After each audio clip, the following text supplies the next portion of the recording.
Okay, let's jump right into this.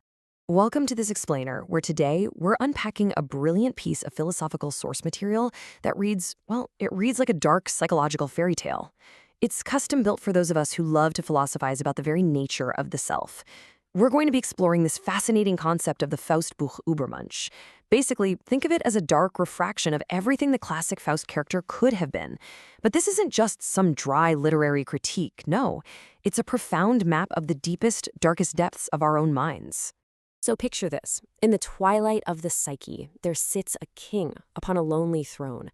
The text uses this incredibly vivid imagery, a silver-backed mirror turning into 1,000 jagged teeth as this Faustbuch Übermensch is introduced. He doesn't just quietly walk into our world.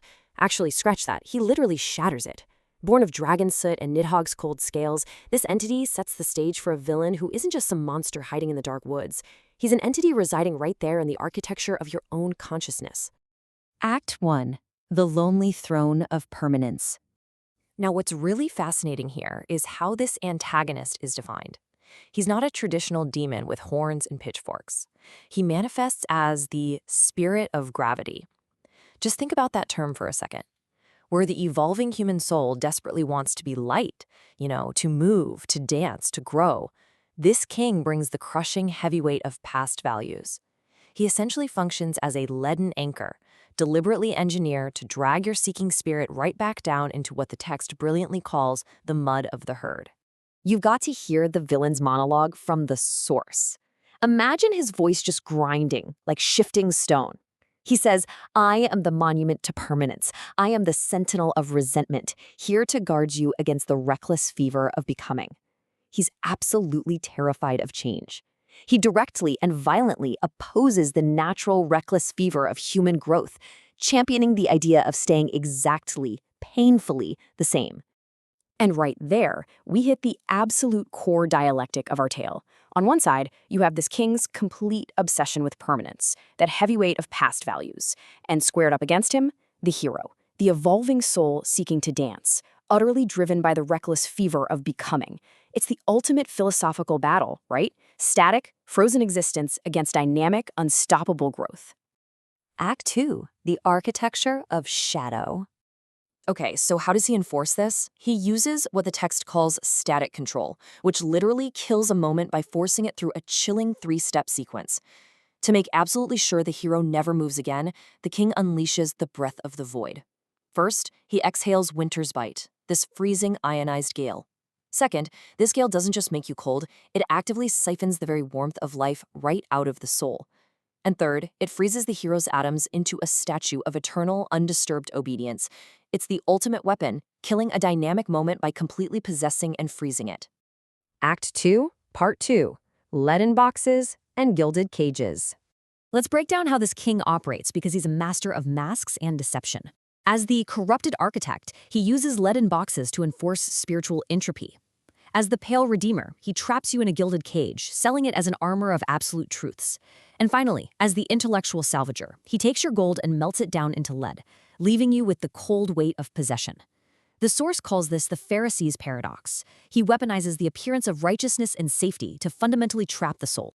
Let's zoom in on those leaden boxes for a moment, because the symbolism is just incredibly powerful. The text tells us this corrupted architect reaches into the heavens and literally snatches the brilliance of the stars. But he doesn't use that starlight to illuminate the path. No way. He's terrified of the shifting, unpredictable glow of the heavens, so he locks that brilliance away inside these dark leaden boxes until it grows heavy. And what happens? Spiritual entropy. Starlight, when locked in a box, doesn't shine. Tragically, it just crumbles into the dust of forgotten things. And then we have the Pale Redeemer mask, which is honestly his most insidious trick.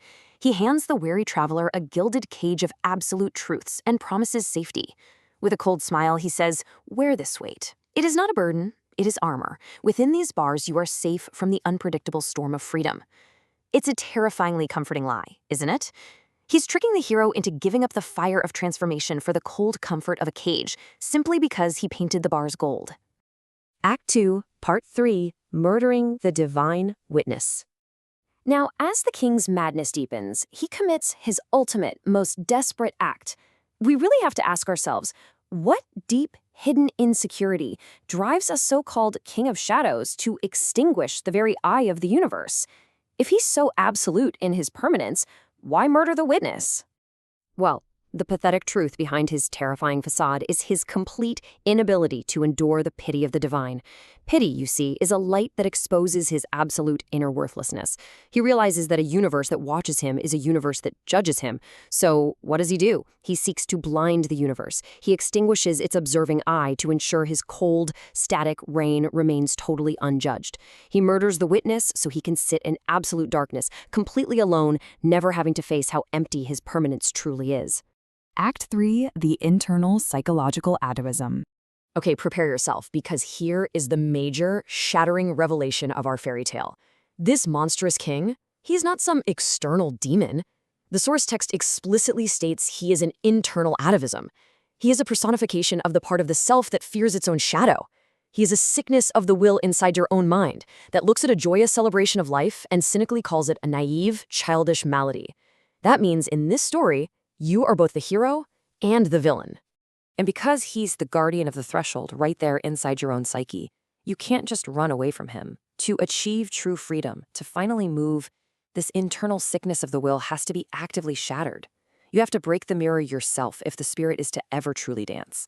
Epilogue, static control versus the eternal feminine. This brings us to a grand conceptual conclusion. On one side, we have the king's static control, that horrifying power to kill a moment by possessing it, freezing life into obedient statues. But if we look at the original Faust story, it famously ends with the concept of the eternal feminine pulling us upward and onward. This represents the unstoppable, uplifting drive of perpetual transformation and becoming. It brilliantly illustrates the ultimate psychological antithesis, the death of a moment through absolute control and possession, pitted against the endless, uncontainable, creative fire of becoming. So, I want to leave you with this final, provocative thought to ponder the next time you feel that spirit of gravity pulling at your heels, whispering that change is just too dangerous. When that internal king offers you the absolute truths of the Pharisees' paradox, what will you choose? Will you surrender to the heavy armor of the gilded cage? Or will you shatter the internal atavism to finally dance in the unpredictable storm of freedom? Thank you so much for joining me for this explainer, and remember, keep questioning the shadows in your own psyche.